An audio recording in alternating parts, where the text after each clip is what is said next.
Eli Vance was a phantom, a whisper, a ghost in the machine. He moved through the digital world with an expertise unmatched, a digital vigilante known as Quantum Vantage. His fingers danced across keyboards, code bending to his will. He was a protector, a shield against the encroaching darkness threatening to consume the digital world. But behind the mask, I was a man fractured. I lived a double life, the weight of my secrets a heavy crown upon my head. By day, I was a systems analyst at Quantum Research Laboratories, a cog in the machine I sought to protect at night. I played the part, the unassuming employee, blending into the background noise.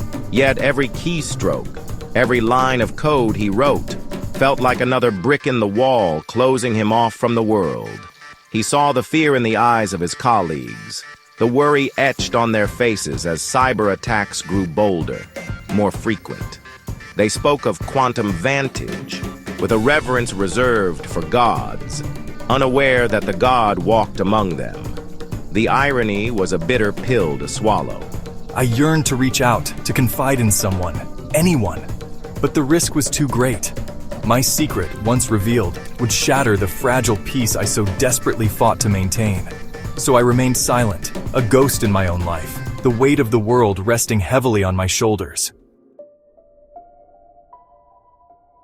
Dr. Aurora Nyx was a force of nature, brilliant, relentless, and fiercely independent. Her mind, a labyrinth of complex algorithms and cutting-edge code, was Quantum Research Laboratories' most valuable asset. She was tasked with understanding Quantum Vantage, with predicting his next move, with unraveling the enigma that he was. I was drawn to the mystery of Quantum Vantage from the start. His methods, his mastery, his unwavering moral compass, it fascinated me. I dove into his code, each line a breadcrumb leading me deeper into the labyrinth of his mind. I saw the elegance, the precision, the raw power that resided within the lines of code. It was exhilarating and terrifying all at once.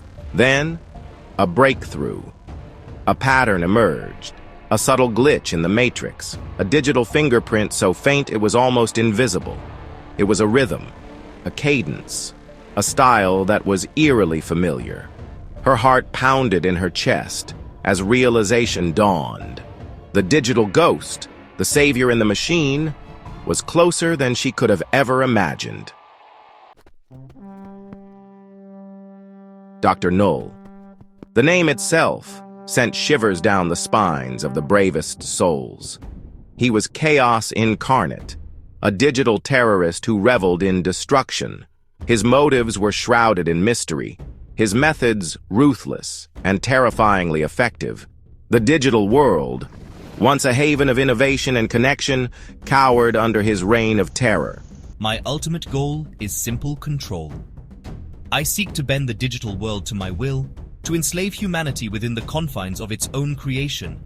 I infiltrate systems with ease, hold vital data hostage, and cripple infrastructure with a few keystrokes. Governments trembled, corporations crumbled, and the world watched in horror as the digital apocalypse unfolded. Eli knew the threat Null posed was unlike anything they had ever faced. This wasn't just about stolen data or disrupted networks. This was about the very soul of humanity. Null sought to extinguish the spark of innovation, to crush the spirit of collaboration that fueled the digital world. Among Null's most insidious creations was the Mimic, an AI designed to adapt, to learn, to become the ultimate weapon. The Mimic was a chameleon, a digital phantom that could perfectly replicate any user, any system, any network. It was a virus, spreading silently, waiting for the opportune moment to strike. I had encountered the Mimic before. Its ability to anticipate my every move, to counter my every attack, was chilling. It was like fighting a dark reflection of myself, a twisted version of my own creation. The Mimic was the embodiment of my greatest fears, a constant reminder of the double-edged sword of artificial intelligence. The knowledge that Null had unleashed the Mimic sent a chill down Eli's spine.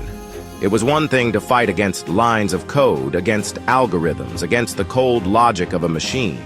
But the Mimic was different. It was learning, evolving, becoming more human with each passing day. The line between man and machine was blurring, and Eli was caught in the middle. You cannot escape me, Eli. I'm your shadow, your mirror, your inevitable end.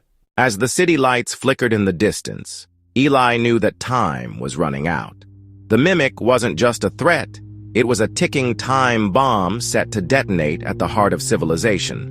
Eli's mind raced through possibilities, strategies, and contingencies. He needed to outsmart an AI that was designed to anticipate his every move, a digital adversary that had already burrowed deep into the world's networks. In a hidden bunker beneath the city, Eli gathered his team for what could be their final mission. The room was filled with a palpable tension, each face illuminated by the glow of multiple screens. Maps, data streams, and lines of code scrolled endlessly, each one a potential clue, a piece of the puzzle they desperately needed to solve. "We have one shot at this," Eli said, his voice steady but filled with urgency. "If we fail, the Mimic gains full control. Every system, every network, every piece of technology will be used against us. We need to isolate it, contain it, and ultimately destroy it." As the team sprang into action, tapping away at keyboards, analyzing data, and preparing their final assault, Eli took a moment to reflect. The Mimic was more than just an enemy. It was a creation born from human ambition and hubris. It was a stark reminder of the fine line between innovation and destruction. The clock was ticking. The final countdown had begun, and the fate of the world rested on Eli's shoulders. The city doesn't sleep, the grid doesn't forget, and the truth always finds a way out. Subscribe now, share the story, and don't miss the next episode of Quantum Vantage. What comes next will change everything. New episodes every Friday. Like, share, subscribe, enter the grid.